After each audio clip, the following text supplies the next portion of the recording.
যে জায়গায় বিপদে ভরা থাকে, আমাদের হাতে কোনো বাঁচার অপশন থাকে না, সেই স্থান ত্যাগ করা অতীব জরুরি।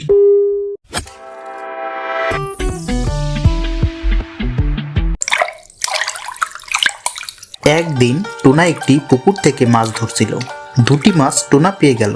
তাড়াতাড়ি বাড়ি যেতে হবে, জঙ্গলের যে অবস্থা, যে কোনো সময় হিংস্র পশু এসে আক্রমণ করতে পারে।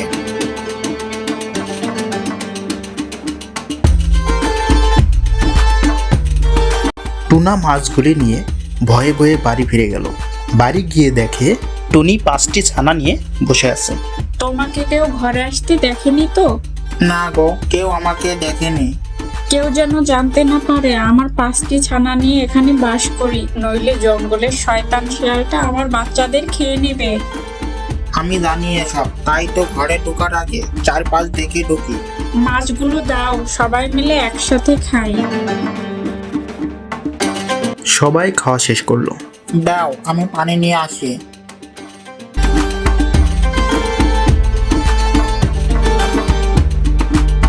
টুনা পানি আনতে গেল। যাওয়ার পথে রাস্তার পাশে দেখে দুষ্টু শিয়াল একটি কাক মুখে নিয়ে যাচ্ছে। টুনা এটি দেখে তাড়াতাড়ি পানি নিয়ে ফিরে আসে।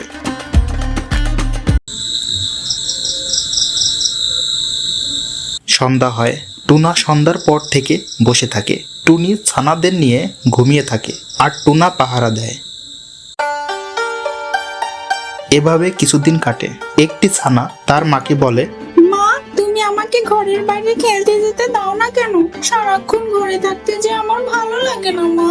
আমার সব ভাই বোন মিলে খেলতে যায় মা। এখনো তোমরা অনেক ছোট, বাইরে যে অনেক বিপদ। একটি দুষ্ট শিয়াল সব সময় ঘোরাঘুরি করে, আর ছোট ছানা পেলে সে শিকার করে নেয়। কে আমাদের খেয়ে নেবে? হ্যাঁ, আমার ছানারা। আমি যত সময় আছি তোমাদের কোনো ক্ষতি করতে পারবে না।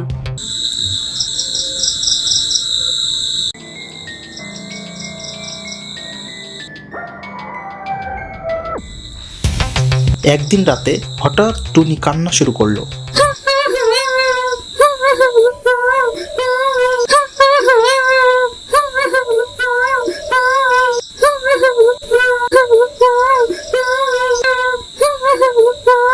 টুনার ঘুম ভেঙে গেল। কি হলো, কান্না করছো কেন? আমি স্বপ্ন দেখলাম বড় একটি জন্তু এসে আমার সব ছানাদের খেয়ে নিয়েছে। কেঁদো না, দেখো তোমার সব ছানারা তোমার কাছেই আছে, কি সুন্দর ঘুমাচ্ছে।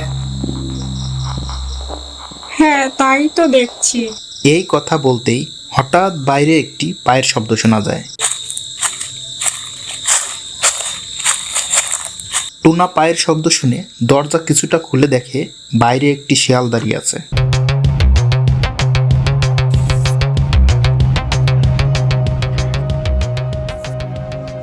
টুনা তাড়াতাড়ি টুনির কাছে এসে বলে, বউ, চুপ করো, বাইরে শিয়াল আছে।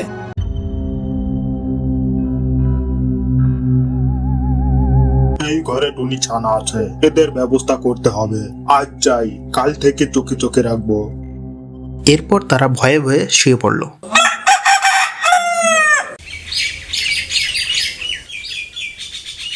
সকাল হলো। টুনা তার ছানাদের জন্য খাবার আনতে বাইরে গেল, আর টুনি তার ছানাদের নিয়ে বসে আছে। ঠিক তখনই বাইরে একটি পায়ের শব্দ শুনতে পায়। টুনি সবাই মিলে চুপ করে থাকে। টুনা একটি আম নিয়ে ফিরে আসে। ঘরে সবাই চুপ করে বসেছিল। কি হলো, তোমরা এভাবে আছো কেন? আজও একটি পায়ের শব্দ শুনেছি। মনে হয় কেউ বুঝতে পেরেছে এখানে আমার ছানারা আছে। কই, বাইরে তো কিছুই দেখতে পেলাম না। আমি শুনেছি, ঠিক আছে।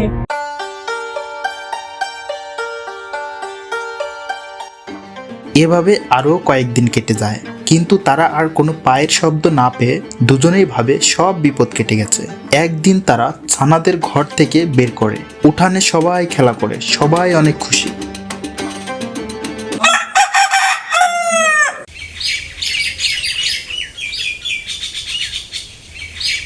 আবারও পরের দিন টুনি বাইরে এসে বলছে, দেখি ছানারা কে কে উঠতে পারো।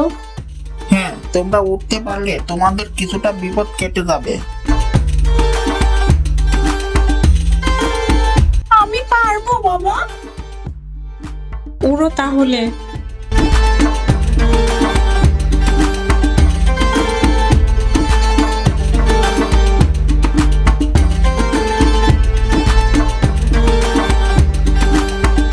তুমি পারবে ছানা।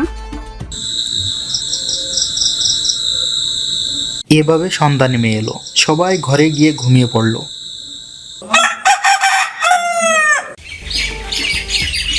পরের দিন সকাল হতেই টুনাটুনি দেখে তাদের একটি ছানা নেই। তারা ভয় পেয়ে যায়।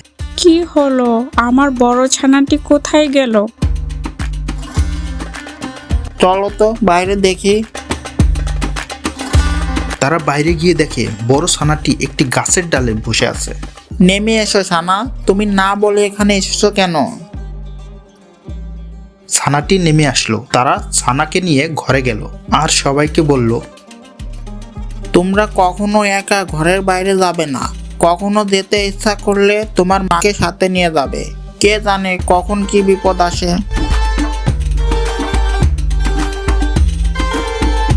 হঠাৎ একদিন টুনা আর টুনি ছানাদের ঘরে রেখে টুনা খাবারের খোঁজে গেল আর টুনি পানি আনতে গেল। ঠিক সেই সুযোগে শিয়াল আসলো। শিয়াল এসে তাদের ঘরের দরজার সামনে এসে দেখে দরজা ভিতর থেকে বন্ধ। শিয়াল কিভাবে তাদের ধরবে বুঝতে না পেরে একটি বুদ্ধি বের করলো। টুনির মতো কণ্ঠ করে বাচ্চাদের ডাকলো। ছানারা দরজা খুলো, তোমার মা পানি নিয়ে এসেছে।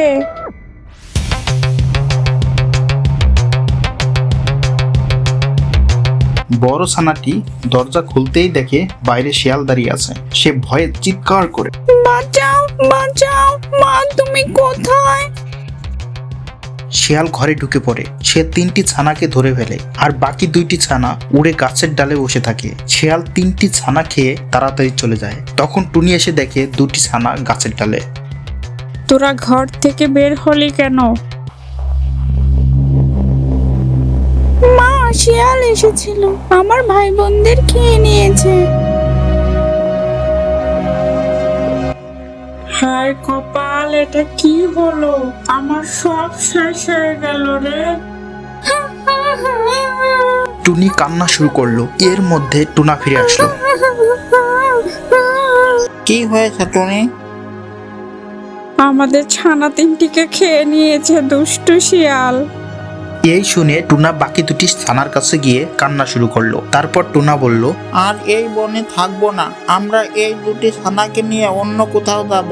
অন্য বনে আমাদের জীবন শুরু করব। তাই চলো, আর এদের দুজনকে হারাতে চাই না।